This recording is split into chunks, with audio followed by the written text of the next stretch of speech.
While Shedeur Sanders grabs the spotlight, a different rookie has Cleveland Browns fans buzzing. Quarterbacks are invariably the most important players on any NFL team, so it's no surprise that Shedeur Sanders is the talk of Cleveland right now. But while the rookie passer turns heads on the Cleveland offense, a teammate on the defensive side of the ball is becoming a force, and Browns fans are already salivating at what he could mean for their defense. DAZN News reveals the player with the potential to emerge as a difference-maker for the Browns' defense in 2025. The Browns' 2025 NFL Draft was as chaotic as it was unpredictable. Many Browns fans wanted the team to prioritize acquiring talent to reinforce the offensive line and quarterback positions. But Browns general manager Andrew Berry had other plans, making a blockbuster trade with the Jacksonville Jaguars, which saw Cleveland move down to select defensive tackle Mason Graham with the 5th overall selection, before acquiring running back Quinshon Judkins with the 36th overall selection. It was the kind of move that will be studied for years, as fans and experts chart how Graham and Judkins' careers compare to the other players they could have selected. And by that measure, both of the Browns' selections got off to a slow start. Graham's conditioning was called into question after an incident during minicamp, and Judkins was later arrested in July and charged with touch or strike battery/domestic violence. One rookie in Cleveland, however, has surpassed all but the most ambitious expectations, and he plays the position no fans chose in the poll above. Meet linebacker Carson Schwiezinger, the Browns' first pick, taken 33rd overall at the top of the second round. Initial reception of the Schwiezinger selection. Many experts and most Browns fans liked the Schwiezinger pick, although there were some exceptions. Despite pockets of criticism, the consensus was that Schwiezinger had the tools to become a difference-maker. In his lone season as a starter at UCLA, he earned AP First Team All-American honors and was a finalist for the Butkus Award, given to the nation's top college linebacker. In hindsight, selecting Schwiezinger has turned out to be an astute move.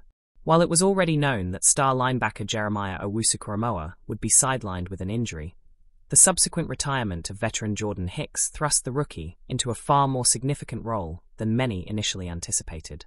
Browns fans are ecstatic about Schwiezinger. After watching him impress during the spring, Cleveland's fanbase began to fall more and more in love with what Schwiezinger brings to the table.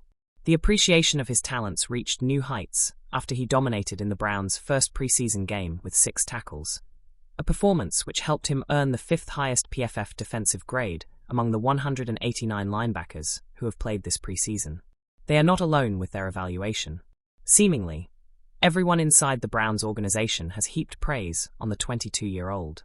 Head coach Kevin Stefanski, linebacker coach Jason Tarver, linebackers Mohamed Diabote and Jerome Baker, cornerback Denzel Ward, and safety Grant Delpit are but a handful of examples of those who have praised his ability, toughness, and leadership qualities.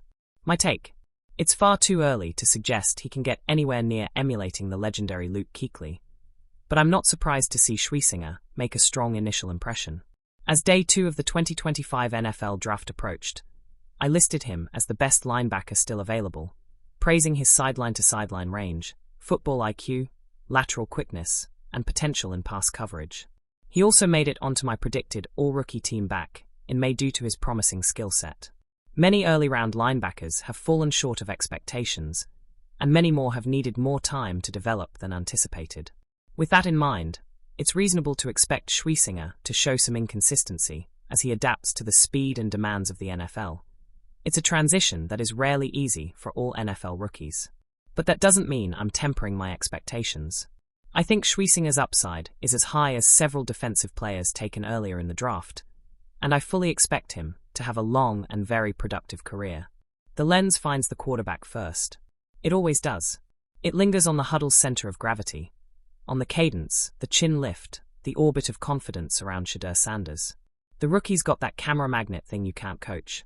Throw a 15-yard out, and the pass hums like a streetlight at dusk. Cleveland knows a meteor when it streaks. But while the spotlight clings to number 2, another current runs beneath the lights, a rumor made of cleats and breath. There's this other rookie. You wouldn't notice him in warm-ups, not unless you were the sort of person who watches the edges instead of the center.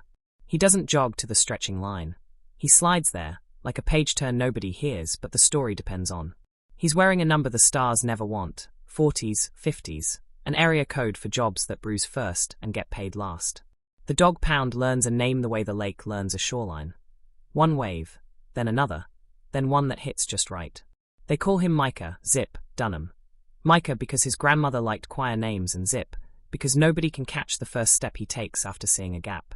Middle rounds, mid-shelf locker, mid-level expectations. The first day he showed up in Berea with a backpack and a notebook like he meant to study the map of a city before he drove it. Linebacker by trade, special teamer by survival. A man who knows that in August you build a resume with 19-yard sprints and the violence of your angles. The first ripple came on a kickoff. Nothing to diagram, just a collision wrapped in geometry. A wedge splitting loose, returner planting his foot at the 21, because that's where the small window was going to be. Micah read it 2 heartbeats before anyone else did. He didn't close. He arrived, soundless as a memory, certain as a signature. Pads clapped like thunder under a blanket. The crowd made that noise Cleveland rarely makes in preseason, the one that isn't a cheer so much as a shared question. Who? By the end of the first quarter, they were trying on answers. Some said it was just effort. Some called it film study. Micah would tell you it was both, plus a childhood spent chasing older cousins in yards that didn't forgive bad footwork. He'd tell you the game boils down to one essential thing. You either see first or hit last, and the men who play on Sundays make a living in between. The Browns sideline noticed. You can measure respect in helmet taps and seat choices on the bench. He got a few from veterans, who only spend attention when it accrues interest. The special teams coordinator drew a little star on a whiteboard next to number 47.